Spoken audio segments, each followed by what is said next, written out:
Solid metal body, glass front panel with large screen. Has Xiaomi released a brand new flagship smartphone? Nope.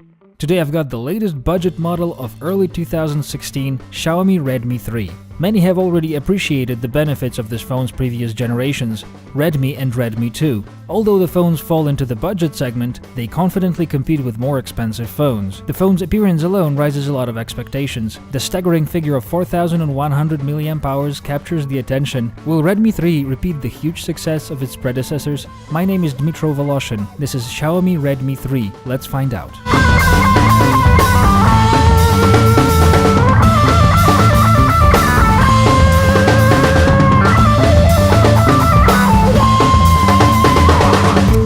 The first thing that comes to mind when you take Redmi 3, hey, is this thing really budget? Redmi 3 has a full metal and glass body, 5-inch HD screen which occupies pleasantly big part of the phone's front, has a narrow frame and is covered with Gorilla Glass 2. The phone looks good. It's available in 4 colors: gold, dark gray, silver, and classic gold. The IPS screen is 1280 by 720 IPS panel, has wide viewing angles and rich colors. Its white balance can be adjusted. There also is a special reading mode. The pixel density of 294 ppi is sufficient and modern enough on a non-pentile 5-inch screen. The maximum brightness is not as high as that of the top phones, but is still readable under direct sunlight. Above the screen, the speaker, the proximity sensor and the brightness sensor, and the front camera, all the usual. Below, the capacitive touch buttons, recently launched home and back, and the unusually placed notification LED. The buttons are not backlit, which was my biggest concern about the Redmi 2, and this remains unfixed. On the left side, a tray with the space for 2 SIM cards, micro and nano SIM, ejected with a clip. Both slots support 4G. The nano SIM slot can take a 128GB micro SD card instead. On the right, the usual volume up-down rocker and the power button, which are made of metal.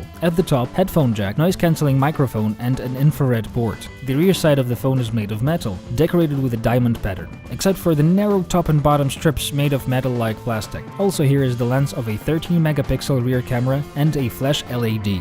Below, the loudspeaker grill with a tiny piece of plastic that prevents it being muted by the surfaces it lies upon. The phone is easy to hold, and it is, thankfully, not at all as slippery as Redmi 2. You get used to the phone quickly. The device has an octa-core Qualcomm Snapdragon 616 processor, 4x1.5 and 4x1.2 GHz with Adreno 405 video. The phone is fast, runs the programs smoothly, desktop and menu animations are flawless. Redmi 3 works on Android 5.1 out of the box with the MIUI 7 shell on top. MIUI was never really sluggish on even slower hardware, so expectedly, no issues here. Redmi 2 was released in 2 versions, with 1 and 2 GB of RAM and 8 and 16 GB of internal storage respectively. Redmi 3 has just one version, the 2GB 16GB combination. That I consider enough for the majority of the smartphone users, and immediately after startup you'll have 1200 MB of free RAM, which is a lot, and about 11 GB of storage available. Unlike most of the flagships in the recent years, it has the microSD slot. The N226 reports almost 32,000 points, while Redmi 2 had only 19,000. That is a serious leap for just one generation ahead. 32,000 points is on par with the middle-class competitors released this year. That's a serious advantage. Redmi 3 has no problem playing modern games at maximum settings. Real Racing 3 and World of Tanks run very fast and smooth. FPS rarely drops below 30. Interfaces. Everything is there but the NFC really. There is the Wi-Fi BGN, Bluetooth version 4 low energy, GPS with AGPS and GLONASS, and the OTG.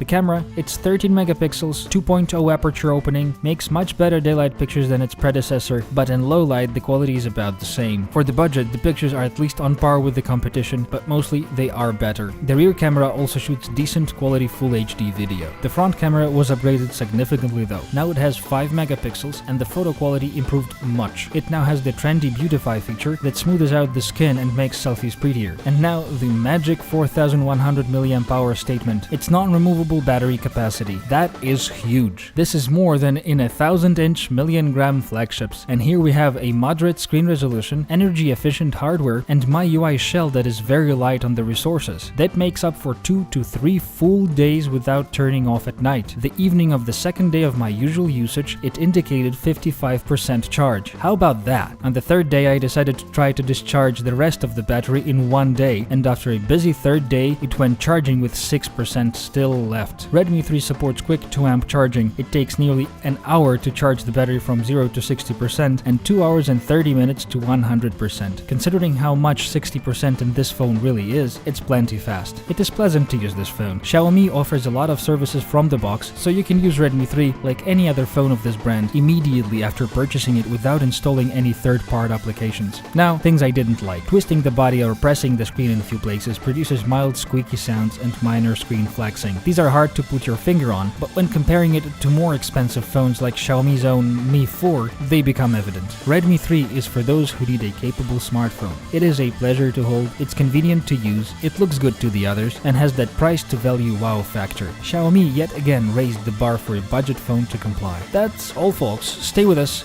subscribe to this YouTube channel to get the Xiaomi videos first. This was Dmitro Voloshin, have a good luck.